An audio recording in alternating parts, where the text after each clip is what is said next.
Close your eyes and imagine a library so old that dust itself speaks in whispers. The shelves slope with the weight of centuries. Paper creaks like leaves in autumn when touched. In the hush between the stacks, you might hear the faintest echo of a footstep, a historian in a wool coat, a careful hand turning a brittle folio. History, in its ordinary life, is built of such small gestures: the careful cataloguing of a name, the patient mapping of a border, the steady ink that makes an account permanent. But sometimes in that quiet, a different sound slips in: a sigh, a question. What if what we have learned is only one telling among many? What if some pages were never placed on the shelf? This story begins with that whisper, not as accusation but as curiosity. Imagine a child in a museum, pressing her small face to the glass at a relic labeled with a date and a place. The plaque tells a tidy story: who made this, when, and why, but the child senses something more, a missing moment, a pause where questions could be. Histories are constructed by people with hands that tremble and eyes that remember. They choose which facts to place in the light and which to tuck into drawers. That choice is not always malevolence. It is often the human instinct to order a chaotic world into a readable narrative. Yet where there is selection, there is also omission. And omission can, in the long wash of time, look very much like forgetting or, worse, like a cover-up. Cover-up is a heavy word, dramatic and accusing. Here, we speak of subtler things, the gentle erasure that comes from power and convenience. The victor's monument stands tall in a square, and the vanquished become a footnote in a traveler's guide. That is not necessarily a plot hatched in a dim room. Sometimes it is the practical result of who has the money to commission statues and who only has tears. Other times, there are intentional acts. Documents locked away, inconvenient papers misfiled, maps redrawn without the voices of those who lack to say. These are the slow arts of forgetting. They do not always march like armies, they seep like water under a door. But before we hand the word lie to history, let us taste it gently on the tongue. A lie implies intention and collaboration in falsehood. Often the truth is more layered. Misremembering, misunderstandings, and the natural human desire to simplify. Imagine the scribes of a medieval court, copying texts by candlelight. A marginal note might be misread and become part of the narrative, a phrase mistranslated and then taught for generations as fact. Over centuries, these small errors compound. A map of a coastline, drawn from a sailor's shaky recollection, could become the authoritative shape of a nation's story. A single error, repeated, becomes a tradition. There are also stories people tell themselves to survive. In times of crisis, communities need narratives that help them endure. Myths form like blankets across the cold. A people who suffered a catastrophe may tell a tale in which their loss is recast as noble sacrifice, or in which their suffering is the prelude to a destined revival. These stories are not lies in the malicious sense, they are the human heart's way of making sense of suffering.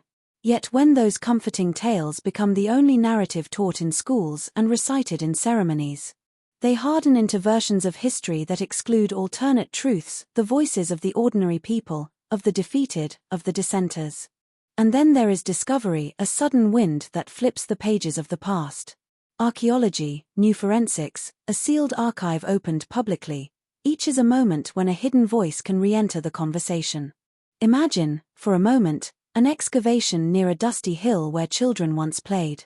A team uncovers bones arranged not in a burial the town remembers, but in a pattern that suggests a ritual no one was taught about. Or a set of letters found in a diplomat's chest revealing a negotiation gone differently than the official record states. These discoveries act like miner's lamps, illuminating corners once left in shadow. They do not always upend the whole story. Often they enrich it, adding texture and humanity where there had been only a bare outline. In quiet rooms, historians gather these fragments and speak softly to each other, like gardeners tending a wild plot. They debate, cross-check, translate, and sometimes revise entire chapters of our shared account. Revision is not betrayal, it is the labor of honesty. The scientist who re-examines a fossil and reassigns a species is not destroying the past but refining it. Likewise, the scholar who unearths an inconvenient ledger and publishes it is not dismantling civilization, they they are allowing truth to breathe. The slow public acceptance of nuance, the idea that history is not a single book but a library of voices, is the antidote to the fear that everything we know might be a lie. Now imagine a storyteller, a calm voice meant for the night, who tells you that what if is both a challenge and a lullaby. It is a challenge because it asks us to question authoritative narratives, to look deeper and ask who benefits from a particular telling. It is a lullaby because it invites a gentler posture, to consider without rage, to reflect without cynicism. Because the more we cultivate a humble curiosity, the less likely we are to fall for the easy seduction of grand conspiracies. Grand claims often require grand proof. More often, the art of history is in noticing the small contradictions, a footnote that doesn't add up, a portrait that smiles when the biography says otherwise, a merchant's diary that tells of everyday life unaffected by the grand proclamations of kings. That careful noticing also brings ethical responsibility. When a hidden truth surfaces that redresses an injustice, for example, the exposure of a long-ignored massacre or the recognition of a community's erased cultural heritage, the moral work is not finished by mere discovery. It asks of us to listen, to make space for repair, and to let the newly revealed voices be heard in the institutions that have the power to change. And when evidence shows that a once cherished narrative was incomplete or biased, revision is not betrayal but repair. The community that reweaves its story with humility becomes, in the long run, stronger and more compassionate. So, slip deeper into the hush of the story. Picture the museum, the archive, the village council, the university library, places where histories are made, told, or forgotten. See the hands that write and the hands that hold back. Not every omission is a crime, not every correction is a scandal. But there are moments when the line between narrative and agenda blurs, and the human cost of forgetting becomes visible in lives and landscapes. Our task, as listeners and dreamers in the night, is not to accuse without cause but to remain kindly vigilant. To be curious without cruelty. To welcome discovery with care. As the candle beside you gutturingly shifts and the page in your lap softens beneath your thumb, keep this gentle question with you. What stories have we loved so much that we stopped asking if they were whole? Let it nestle in your thoughts like a small stone at the bottom of a pond, causing concentric circles to radiate outward. In the chapters to come, we will follow those ripples into archives, into forgotten corners of cities, into the lives of people who kept secrets and those who dared to tell them. We will learn how history can be both a mirror and a mask, and how, when gently examined, it invites us not to mistrust the past, but to love it more honestly. Sleep, for now, in the soft knowledge that questions are not accusations but keys to deeper understanding. The world is a wide, layered place, and every discovery is an invitation to make more room at the table of memory. We will meet again in the next chapter, where the lamp is brighter and the clues more deliberate, where cover-ups begin as whispers and grow into decisions that shape whole generations. Rest, and let the whisper of pages soothe you into curiosity. The night stretches softly, and with it, the world unfolds like an old parchment, wide, cracked, and fragrant with time. Imagine a table illuminated by a single lantern. A cartographer sits there, pen poised, tracing coastlines he has never seen, guided only by rumor and the fading ink of those who came before. Every map begins as a promise, an attempt to capture the living earth in lines and symbols. But like all promises, it holds within it the possibility of error, omission, and imagination.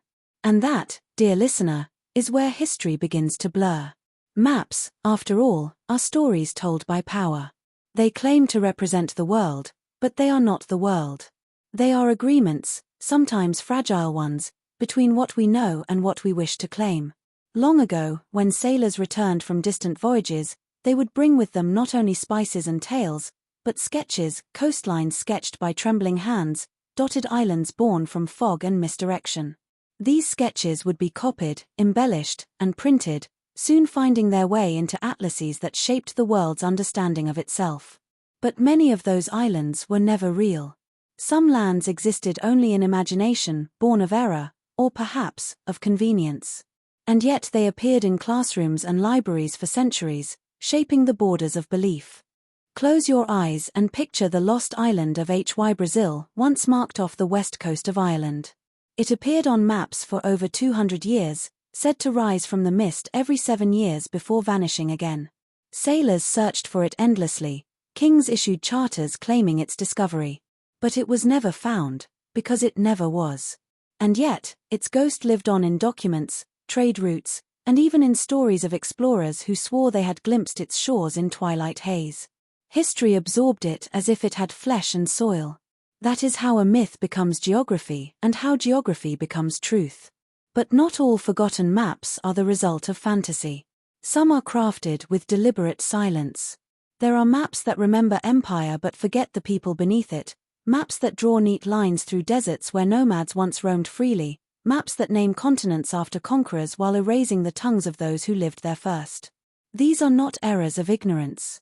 They are choices of perspective. To draw a map is to declare ownership of space, of memory, of the right to define what is important. And when cartographers served kings, merchants, or colonizers, they drew not the earth as it was, but the world as power desired it to be. Think of the ancient city of Tenochtitlan, a jewel of canals, gardens, and shining temples that once sat where Mexico City now stands. When Spanish conquerors arrived, they were astonished by its order and beauty. Yet when they mapped it for Europe, they altered its scale and orientation. The city became smaller on paper, its complexity reduced to neat lines that could fit within the imperial frame. The result was not just a new drawing but a new truth, one that diminished the greatness of a culture so that conquest might seem inevitable. For centuries, those maps were treated as fact. The story of a thriving civilization became a tale of a primitive empire discovered by a superior world. And in that sleight of hand, history itself was rewritten. Now, drift your thoughts to another table, centuries later a wartime office filled with smoke and murmuring voices. Maps are pinned to walls, flags stuck in territories like silent stakes. Lines move daily, borders advancing and retreating like breaths. Soldiers march where pencils once traced. Here, the power of maps becomes literal, each stroke of ink may seal a fate. When the war ends, diplomats gather around another map, redrawing the world once more. Whole nations vanish or appear overnight. And somewhere, far from the negotiating table, a village wakes to find itself suddenly belonging to a new country it has never heard of.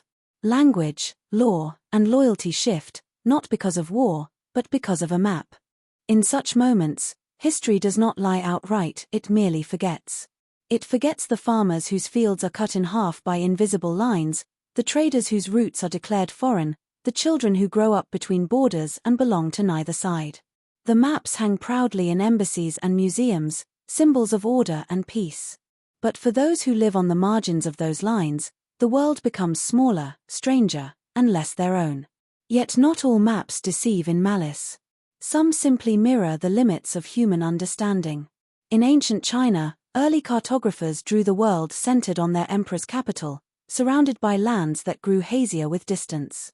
In medieval Europe, maps placed Jerusalem at the heart of creation, the world radiating outward like petals around a divine core. Each culture believed its map to be truth, not realizing that every perspective is both a window and a wall. The universe we chart is shaped by where we stand. And now, let us turn to the quiet revolution of rediscovery. In recent years, satellites and digital mapping have uncovered what older maps concealed: forgotten cities beneath jungles, trade routes buried under desert sands, and riverbeds that once connected civilizations long before written history. Technology, it seems, is giving us new eyes, but even now, bias lingers. Algorithms may still prioritize modern borders and political definitions, just as royal surveyors once did. The map remains a mirror of intention. The question, then, is not whether the map lies, but whose truth it tells. In one dusty archive in Lisbon, a historian once found a small sketch folded into a 16th-century logbook, a crude drawing of a coast marked only terra incognita. Beneath it, a faint line of text read, "The people here live beyond our understanding." That note, in its humility, might be the most honest map ever drawn. It admits uncertainty. It honors mystery. And perhaps that is what history, too, should learn to do, to hold space for what it does not yet know. As you drift toward sleep, imagine the vast ocean of time and memory, stretching endlessly in all directions. Beneath its surface, islands glimmer faintly, some real, some imagined, all connected by invisible currents of curiosity. The map-makers of old may have drawn monsters in the margins where their knowledge ended, warning sailors, "Here be dragons." But perhaps those dragons were simply metaphors for the unknown, the places yet unlearned, the truths yet unspoken. The dragons were not dangers, they were invitations. So when you wake tomorrow and look at a map on a screen, in a book, or in your mind, remember this gentle truth: no map is final, and no story complete. The world shifts, as do the ways we describe it. Our task, as keepers of memory, is to continue drawing not with arrogance, but with awe. For every forgotten coastline and every erased border still whispers a name that deserves to be heard again. Rest now, traveler of time. The next chapter will take us beyond maps into the palaces of kings, the scrolls of priests, and the archives where truth and power have long shared a complicated sleep. In the hush of an old monastery library, time does not pass, it lingers. Dust drifts like soft snow over ancient tables. Candles burn low, their flames steady against the breath of centuries. Somewhere in that dim light, a monk bends over a parchment, his quill moving with slow devotion. Outside, the world shifts with kings and wars, but here, beneath the weight of silence, the past is being preserved or rewritten. The chronicles born in such places are more than records, they are bridges between memory and power. They hold within their lines both truth and obedience, both faith and fear. And in their careful calligraphy, history takes shape and sometimes hides itself. The earliest historians were not neutral observers, they were servants of gods and rulers. Their ink was a tool of faith, their parchment an offering. The chronicles they wrote were often acts of loyalty, not deceit, but duty. When a scribe wrote that a king was chosen by heaven, he did not imagine he was lying, he was protecting order in a fragile world. To question a ruler's divine right was to question the sun's rising. And so, history was written as harmony, even when the melody of truth was more discordant. Empires grew upon such chronicles, gilded with certainty and sanctified by repetition. Over time, those words hardened into fact. Yet beneath those official pages, quieter texts lived in shadow. Letters between scholars, journals of travelers, and the secret notes of priests sometimes told a different tale. Many were hidden away, sealed in boxes, buried beneath floorboards, or disguised as prayers. Some were never meant to be read at all, confessions whispered to posterity. One such letter, found centuries later in a Florentine archive, told of a monk who altered royal birth records to legitimize a young prince's claim to the throne. "Forgive me," he wrote in Latin, "for I have made truth obedient to peace." His confession was not defiance but sorrow. He believed the falsification would prevent a civil war. History, for him, was a tool of mercy and thus, another form of faith. But faith and fear often share the same inkpot. In medieval courts, chroniclers were expected to glorify their patrons. To omit a victory or exaggerate a triumph was not manipulation but loyalty. Yet with each flourish of exaggeration, the distance between fact and story widened. When later generations read these chronicles, they mistook reverence for reality. Myths hardened into events, miracles became milestones. The result was not a grand conspiracy but a gradual drift, the slow current of bias carrying truth downstream, until it settled far from its source. Still, not all chronicles were made to flatter. Some were written to warn. In the courts of ancient China, imperial historians were known to keep two records, one for the emperor, one for history. The first contained what the ruler wanted to hear, the second, what truly happened.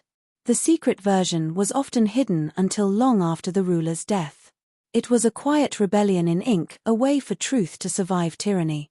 These hidden chronicles remind us that even within systems built to silence, there are those who resist with quills instead of swords.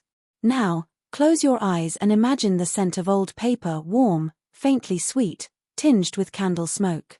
In those pages lie stories never meant for the public eye, forbidden books that challenged doctrine, scientific observations that threatened dogma, philosophies deemed too dangerous for the common soul. When inquisitors came to burn heretical works, some monks faked their destruction, replacing them with blank parchment soaked in ash to mimic char. The originals were tucked behind false walls or beneath chapel floors, waiting for an age more forgiving. Some of those texts have resurfaced, not all, but enough to remind us how much the world once feared free thought. The Renaissance, that great rebirth of knowledge, was as much an act of recovery as discovery. In dusty storerooms, forgotten manuscripts were found, Greek texts on medicine, astronomy, and philosophy that had been lost for over a millennium. Their rediscovery reshaped Europe's mind, turning darkened faith into illuminated reason. But it also revealed something humbling. Entire centuries of human understanding had existed beyond the Church's sanctioned history.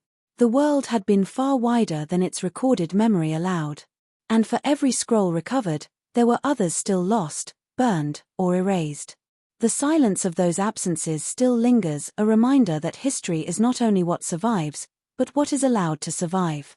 Yet, even today, hidden chronicles persist, not in parchment, but in digital vaults and classified archives.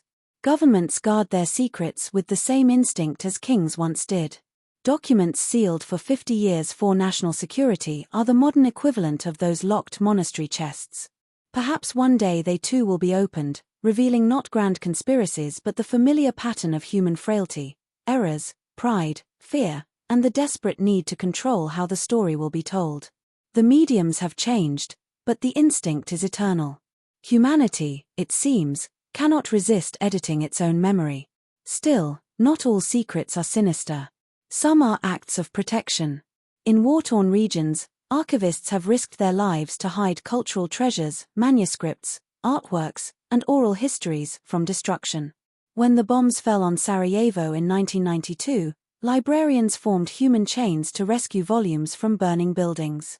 When extremists threatened ancient Timbuktu, villagers smuggled manuscripts out of the city in boxes labeled mangoes. These were not acts of deceit but defiance. They saved the voices of civilizations that others sought to erase. Hidden histories, when protected in love, become acts of resistance, not lies, but shields for truth. In quiet contrast, consider the archives that were never meant to be found: letters destroyed by heirs ashamed of family secrets, field notes abandoned because they contradicted official expeditions, testimonies ignored because they came from the wrong voices, women, slaves, colonized people, or commoners. History has always had a hierarchy of listenability. For every king's decree preserved in marble, there is a grandmother's story told in whispers and then forgotten. When those voices reappear through oral history projects, DNA research, or recovered recordings, they expand our collective truth. The past becomes fuller, warmer, and more human. So, as the night deepens and you listen to the soft turn of imaginary pages, remember that the story of history is also the story of forgetting. The hidden chronicles are not only about censorship but about silence, the silence we inherit and the silence we choose to break. To study them is not to accuse the past but to understand it. Every age edits its memory, every generation decides what to carry forward and what to let fade. The wisest among us are those who understand that every record, whether carved in stone or stored in a cloud, is both a revelation and a veil. Now, breathe. Let your mind drift through a corridor of shelves that stretch endlessly into the dark. Each book glows faintly, as if lit from within by the memory of the hands that made it. Some spines are gilded, others cracked, but each holds a fragment of who we were and who we are still becoming. The chronicles do not judge, they wait. And perhaps, if you listen closely, you'll hear them whisper, "We are not lies, we are versions." Tomorrow, when the world wakes, historians will still argue over what was true and what was lost. But tonight, you may rest in the comfort that truth, though hidden, never dies. It only sleeps, waiting for a gentle mind to lift the cover and read once more. There was a time when truth itself wore a crown. It was carried through marble halls on parchment scrolls, sealed in wax, and spoken only by those permitted to speak. The empire of truth did not rise through wisdom or compassion, it was built through control. In every civilization, from the pharaoh's Egypt to the papal courts of medieval Europe, rulers understood a quiet principle: power does not need to own the land if it owns the story told about it. And so, history became less a mirror of reality and more a map of obedience. In the golden age of empires, truth was a possession. Kings commissioned their own legends, generals hired poets to immortalize their victories. The past was curated like a garden, weeds of doubt removed, flowers of glory carefully arranged. When a battle was lost, it was often described as a strategic retreat. When a people were conquered, their suffering was rewritten as civilization. In palaces and cathedrals, scribes worked not as seekers of knowledge but as architects of memory. Each empire called its version of history divine, and each silenced the others. The empire of truth was not built on lies alone, it was built on the luxury of who got to define what truth meant. The Roman Empire understood this better than most. Their historians, like Livy and Tacitus, wrote not only to record but to instruct. They shaped the past into moral theatre heroes, traitors, and the noble destiny of Rome. Their chronicles were filled with lessons of virtue and power, not uncertainty or contradiction. When emperors fell, their statues were torn down, their names chiseled off monuments, damnatio memoriae, the erasure of memory. It was not enough to kill a rival, one had to kill their story, too. And so, even oblivion became a political act. The Empire of Truth learned that to control the present, one must first control what the past is allowed to be. Centuries later, the Church inherited this empire's ghost. Knowledge, once the domain of many, was gathered into the hands of the few, copied, translated, and filtered through the language of faith. In candlelit rooms, monks preserved ancient texts, yet some lines vanished between translations. Entire philosophies were softened, rewritten to fit within the doctrine. The sacred became a sieve for the secular. Where a Greek thinker had once questioned the gods, the Latin version praised divine order. It was a gentle, almost invisible rewriting, one meant not to deceive, but to align the human thirst for meaning with the institution's need for certainty. Faith became history's editor. Then came the explorers, emissaries of the empire, crossing seas in search of gold, glory, and God. They carried with them not just weapons and maps, but stories. When they arrived in foreign lands, they named mountains, renamed rivers, and wrote entire continents into being as though they had been discovered from nothing. The empires at home published these accounts as heroic tales. They spoke of new worlds, not realizing they were extinguishing old ones. Indigenous histories, unwritten but deeply remembered, were dismissed as myth. The Empire of Truth demanded written proof and then used writing as the weapon of exclusion. What was not inscribed was not believed. What was not believed was erased. Every ruler, every empire, every nation has at some point declared its own version of the truth absolute. We are the light, they say, and all before us was darkness. Yet light, when too bright, blinds. In the 18th and 19th centuries, as Europe entered its so-called Age of Enlightenment, knowledge itself became an empire. Scholars, scientists, and philosophers sought to order the world through reason. But even reason carries its shadows. The great encyclopedias of that era categorized not only facts but people, defining races, assigning hierarchies, and justifying conquest under the banner of civilization. It was truth wearing a new crown, a crown of logic instead of faith, but a crown nonetheless. The Empire of Truth thrives on belief, not in gods or kings, but in the comfort of certainty. Humans crave narratives that make sense, even if they are not fully true. A clean story is easier to worship than a complicated one. And so, institutions, political, religious, academic, offer the same bargain across centuries. Trust us, and we will give you the truth. But every bargain hides a price. The more we rely on one voice to define the past, the quieter all other voices become. Truth, like empire, grows vast but fragile. The higher it rises, the more it fears the wind of doubt. Still, resistance always survives, often in the margins. During the Inquisition, heretical texts were copied by night and passed hand to hand. During colonial rule, enslaved and indigenous people sang their histories in code, hiding truths in rhythm and myth. Even within totalitarian states, poets wrote in symbols and metaphors, preserving forbidden memory beneath the censor's gaze. These were not revolts with weapons but with words, rebellions of remembrance. Each whispered song, each hidden diary was an act of quiet revolution against the Empire of Truth. Today, our empires no longer wear robes or crowns. They wear logos and servers. Information flows freely, yet confusion reigns. The modern world has traded censorship for saturation, not silence, but noise. Algorithms decide which truths we see, which histories resurface, and which fade beneath trending distractions. The empire of truth has become decentralized, but no less controlling.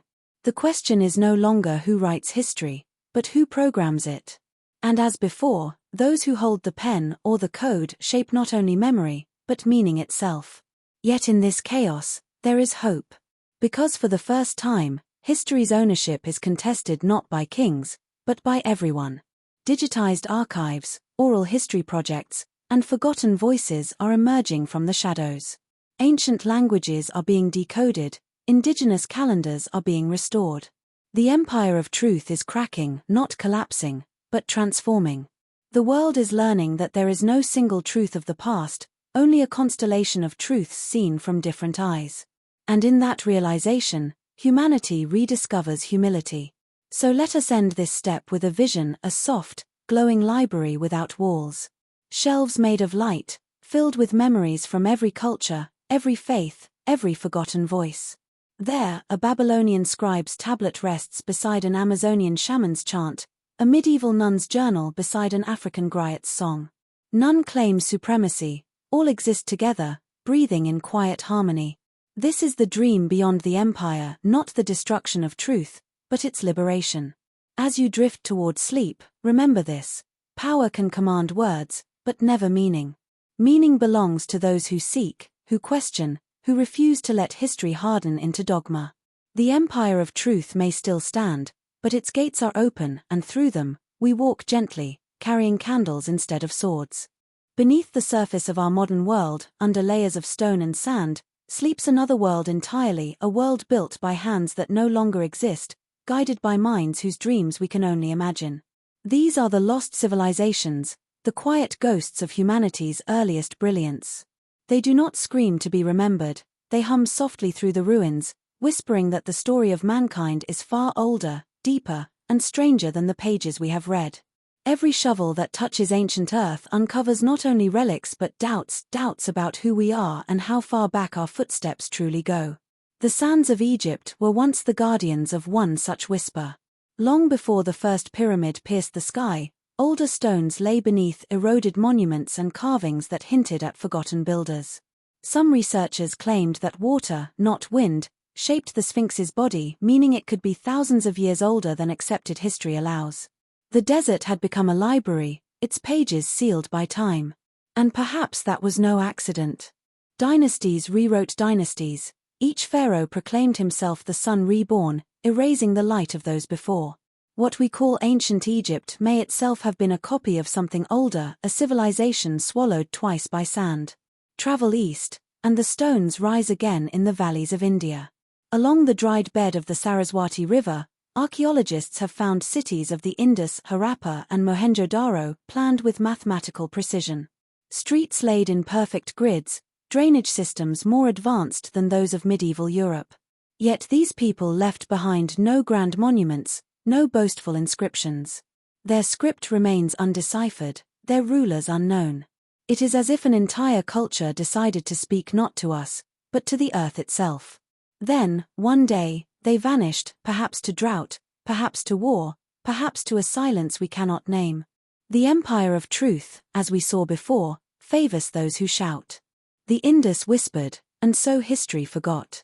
Across the ocean, another enigma rose from jungle mist, the Maya. For centuries, their temples slept beneath roots and vines until explorers rediscovered them, calling them lost. But were they ever truly gone? The descendants of the Maya still live, still speak the language of their ancestors, still count time in cycles more complex than our calendars. It was the Western gaze that declared them vanished, for to the conqueror, survival without submission looks like disappearance. The myth of lost civilizations often hides a quieter truth, that they were not lost, but erased from the story by those who wished to be its only authors. Then there are ruins that defy even legend. The megaliths of Baalbek, the terraces of Puma Punku, the sunken stones off the coast of Japan at Yonaguni, their builders remain unnamed, their tools unimagined. Some stones weigh hundreds of tons, carved and placed with impossible precision. Modern engineers argue over how such feats could be achieved without steel, wheels, or machines. And yet, There they stand, mute witnesses to forgotten ingenuity.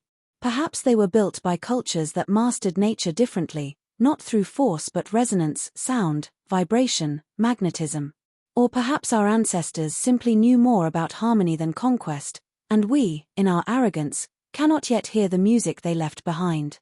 In South America, high in the Andes, the city of Tiwanaku sits like a question carved in stone. Legends say it was built by the gods before the first sunrise. Its gates align with celestial events, suggesting a calendar far more ancient than the Incan Empire that came after. Nearby, at Lake Titicaca, divers have found submerged temples, as if a civilization once flourished there before the earth shifted and the waters rose. Could it be that great floods remembered in myth, from Noah's Ark to the Epic of Gilgamesh, were not tales of divine wrath, but memories of real cataclysms, carried in stories through generations until they became sacred truth? Each discovery bends the timeline, and with each bend, historians must choose to adjust the narrative or to guard it. Many discoveries that challenge accepted chronology are dismissed as anomalies, out-of-place artifacts, impossible dates, misinterpretations. But what if they are fragments of a history deliberately hidden, pieces of an ancient puzzle we are not yet allowed to complete? Imagine if somewhere, beneath polar ice or ocean depths, lies a record of humanity's first civilization, a mother culture from which all others learned. Plato's Atlantis, the Indian Dwarka, the Sumerian Eridu, the legends of Mu and Lemuria, different names, perhaps one origin. The ancients called it the Age of the Gods, we might call it the Age of Forgotten Men. Yet the purpose of exploring lost civilizations is not to prove myth, but to rediscover wonder. For in these ruins lies a reflection of ourselves. Every fallen city is a warning that brilliance without balance collapses, that power without memory repeats its own mistakes. When we gaze upon a broken temple wall or a shattered idol, we are not only seeing the end of something old, we are seeing a mirror held to our own fragility. Civilizations are not lost because they vanish, they are lost because they stop listening to the silence between their own triumphs. In the stillness of the night, imagine walking through these ruins, moonlight on ancient stone, wind whispering through corridors where prayers once echoed. You touch the carvings, feel the fingerprints of those who lived and loved thousands of years ago. Their hopes, their fears, their songs still hum beneath your fingertips. History calls them primitive, but the heart knows better. They were dreamers, engineers, astronomers, poets. They looked up at the same stars and wondered, as we do now, who built the first fire, who spoke the first word, who told the first lie. Perhaps that is why these civilizations were forgotten, because their truths were too large, their wisdom too free. Power prefers order, mystery resists it. So the chronicles closed their pages, leaving only ruins as testimony. But the earth remembers what ink forgets. And one day, when the last empire has fallen silent, these stones will speak again. So tonight, as you close your eyes, picture a map without borders, glowing faintly beneath the surface of the world, a network of ancient light connecting pyramids, temples, and stone circles across continents. It is not a map of territory, but of memory. Somewhere within it lies the first story ever told, the story of all of us, before we divided truth from myth. And if history has lied, then perhaps the lie was only this, that we are young. For the soul of humanity is as old as the stars, and the lost civilizations were never truly lost, they are simply waiting for us to remember. Throughout time, knowledge has never belonged to everyone. It has always been guarded, sometimes by priests, sometimes by kings, sometimes by scholars who feared that truth, if exposed, might burn brighter than any crown could withstand. The guardians of secrets were not villains or saints, they were the gatekeepers of human memory. Their purpose was simple but perilous, to decide which truths the world was ready to see, and which should remain sealed behind the iron doors of time. And so, even as empires rose and fell, a quiet continuity endured, a thread woven through monasteries, temples, libraries, and laboratories, carrying the forbidden wisdom of ages. In the deserts of Egypt, after the fall of the old dynasties, a handful of scribes gathered in secret, preserving scrolls from temples that were set to be burned. They called themselves the Keepers of the Dawn. Their writings told not of gods as rulers, but as teachers, beings who came from the stars and shared knowledge of light and mathematics. When the new priests condemned these tales as heresy, The scrolls vanished into underground chambers, sealed beneath layers of sand and silence. Centuries later, fragments of these same ideas appeared in Greek philosophy, Babylonian myth, and even Renaissance alchemy, proof that the keeper's secrets had found their way back into the human bloodstream, disguised as legend. Far to the west, another order rose from the ashes of empire, the Library of Alexandria, a beacon of wisdom that once held nearly all known knowledge of the ancient world. But the library was more than a collection of scrolls. It was a network of scholars, travelers, and priests who corresponded across continents. They traded star maps from Persia, healing arts from India, and geometry from Egypt. For a brief time, the world was united under the pursuit of truth. Then came the fires, whether by war, decree, or divine will, no one truly knows. But when the flames consumed the shelves, some claim that the most sacred volumes had already been smuggled out, carried east by a small circle of scholars who would later seed the secret schools of Byzantium and, centuries after, the hidden chambers beneath the Vatican. Yes, the Vatican archives, a labyrinth of knowledge beneath Rome, stretching for miles, containing documents that have never seen daylight. Popes and cardinals once believed that divine truth must be protected from human corruption, or perhaps, that power must be protected from divine truth. Locked within those vaults are maps of lands drawn centuries before their discovery, records of celestial events unexplainable by early astronomy, and letters between popes and emperors discussing relics that defied natural law. The guardians changed their robes and languages over the centuries, but the oath remained the same: to keep the world orderly, truth must sometimes sleep. Then came the Middle Ages, when secret knowledge went underground, literally. The Templars, known for their courage in battle, were also seekers of forbidden knowledge. They unearthed relics in Jerusalem that scholars still whisper about, scrolls, objects, perhaps even blueprints of sacred geometry that mapped the connection between Earth's energy lines and ancient monuments. Their sudden fall, accused of heresy, tortured, executed, was less about gold and more about silence. The Church feared what they had uncovered, evidence that divine wisdom might be universal, older than any religion. When the Templars vanished, they did not vanish entirely. Their symbols reappeared centuries later among the Freemasons, who inherited both their architecture and their secrecy. In the East, the guardians took another form: the Tibetan monks, the keepers of the Bon traditions, who stored ancient manuscripts in caves high above the world. Within those scrolls were cosmologies that described the creation of the universe not in days or miracles, but in vibrations, cycles, and infinite consciousness, eerily close to the theories of modern quantum physics. Yet, their texts were written millennia ago.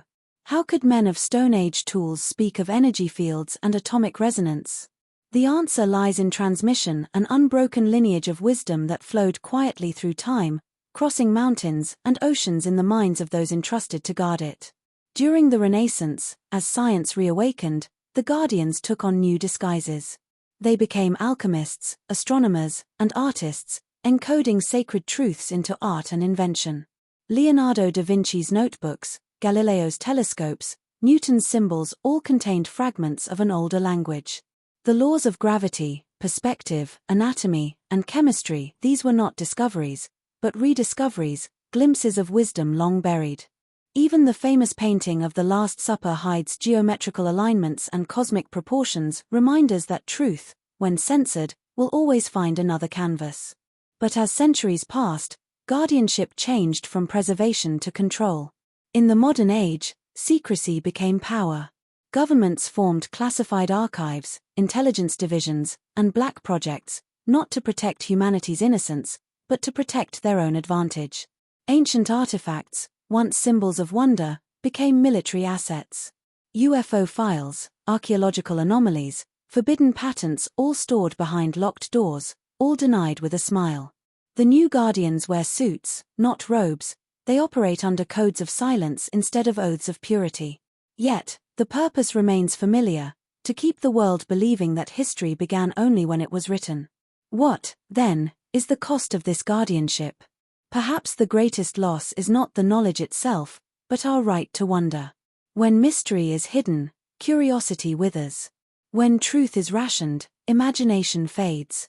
The guardians may claim to protect us from chaos, but in doing so, They chain the very spirit that made civilization possible, the urge to ask why. The world's religions began as questions turned into parables, its sciences began as myths turned into theories. To suppress either is to deny our humanity. And yet, not all guardians are deceivers. Some still keep the light alive quietly: archaeologists who risk their careers to publish forbidden dates, monks who digitize ancient scrolls in secret, scientists who defy grants and ridicule to chase unapproved theories. They are the rebels of truth, the modern keepers of the flame. For every lock placed upon history, there is a hand somewhere holding a key. So tonight, as you lie in the hush of darkness, imagine these guardians not as faceless powers, but as torches glowing in the night of time. Some burn with greed, others with grace. Some shield humanity from its own shadows, others hide the stars to keep their crowns shining brighter. But no matter how many walls they build around truth, the dawn always finds a crack. The light always returns. Because truth, like the wind, cannot be owned, only carried. There comes a moment in every age when silence grows too heavy to hold, when buried truths press upward like roots seeking sunlight. The world does not always notice this moment. It begins softly, like the hum before a storm. But something shifts. A fragment of truth escapes a vault. A forbidden artifact is photographed. A word once erased reappears in a scholar's translation. The guardians stir, the narrative trembles. And then, suddenly, what was once unthinkable becomes undeniable. The lie begins to crumble, not in anger or revolution, but in quiet recognition.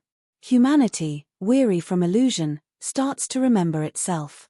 It begins with a question. A young archaeologist uncovers a stone tablet in a cave untouched by time. Its symbols are older than writing itself, yet it speaks of stars, not as gods, but as homes.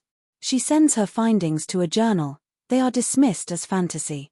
But the thought lingers. Others find similar carvings across continents, all depicting the same celestial alignments. How could civilizations separated by oceans draw the same skies? The pattern repeats, coincidences too consistent to ignore. And though the institutions deny it, the truth moves freely now, carried by voices online, by dreamers, by the restless curiosity that has always been humanity's oldest fire. The awakening is not a single event, but a gathering of light. Historians who once mocked forbidden theories begin to notice connections between myths and geology, between scripture and science. The floods described in sacred texts align perfectly with Ice Age sea level charts. Ancient walls once thought symbolic match real coastlines now submerged beneath the oceans. What was dismissed as allegory becomes archaeology. Slowly, the past reassembles itself, revealing a tapestry that stretches far beyond the timeline we were taught, one in which lost civilizations, celestial teachers, and cycles of destruction all coexist not as legend, but as memory. Meanwhile, people begin to feel something stir inside themselves. It is not knowledge, exactly, it is remembrance. As if their souls recognize the rhythm of an older truth, long buried beneath routine and disbelief. Dreams grow vivid, intuitions sharpen. Artists paint scenes of ancient skies they've never studied. Musicians compose melodies that echo forgotten chants. Children speak of stars with strange familiarity. The awakening, it seems, is not only in books or ruins, it is in the human spirit, relearning the sound of its own origins. Yet awakening is rarely peaceful. As new truths rise, old systems tremble. The powers that built their thrones on certainty feel the ground shifting beneath them. They release distractions, denials, and debates, smoke to confuse the seekers. But something in the collective heart has already changed. The guardians who once controlled knowledge now face a world of open eyes. The internet, though imperfect, becomes a new kind of library of Alexandria, unburnable, interconnected, alive. Whispers of ancient technologies, star maps, and hidden histories ripple through the web. Some stories are false, some exaggerated, but beneath the noise, the pulse of truth grows louder. Humanity is remembering what it was never meant to forget. As the illusion fractures, something else becomes clear. History was never a single line, but a spiral, a pattern of rise and fall, ignorance and illumination. Every civilization that thought itself eternal eventually met the same horizon. But perhaps the point was never to preserve the past perfectly, it was to learn, to evolve, to integrate the forgotten wisdom each time the spiral turns. Maybe this is why truth hides, not to punish us, but to invite us to rediscover it anew, each age with fresh eyes. The lie, then, is not merely deceit, it is the veil that forces us to seek.